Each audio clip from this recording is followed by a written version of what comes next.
We are bringing you continuing coverage tonight after a truck hit 2 homes and 3 cars last week in Mason City, as one of the 2 people involved is arrested. KIMT took you to the scene on December 31st in Mason City. Police say the driver took off in order to avoid a passing squad car and ended up crashing. That driver, 21-year-old Sydney Garcia, was charged with eluding officers. The passenger, Terry Arp, who was seen here in an old booking photo, was taken to Minnesota to be treated after being injured in the crash. Now, Cerro Gordo County Sheriff's deputies say Arp made a dramatic return to North Iowa as he went on a crime spree in Rockwell. KIMT News 3's Brian Tabak joins us now live to explain what he's accused of. Brian. Katie and Raquel, everything started here at the Rockwell Community Nursing Home. Authorities say they received a number of calls for a suspicious vehicle in this area, and that's when things got a little crazy. According to deputies, they located a suspicious vehicle just north of Rockwell.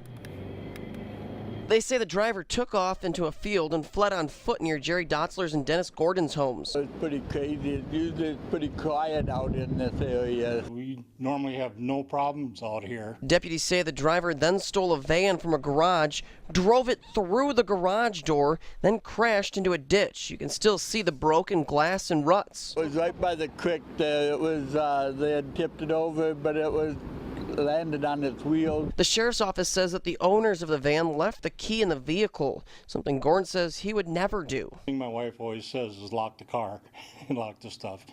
And with newer technology, it's getting a little bit more difficult. But no, everything is locked down the best we can do it. A few hours later, police found Terry Arp in a shed. He's facing a number of charges, including trespassing, possession of a controlled substance, and driving a motor vehicle without the owner's consent. And now, the story is the talk of the town. We've lived out here for 25 years plus and never had any problems.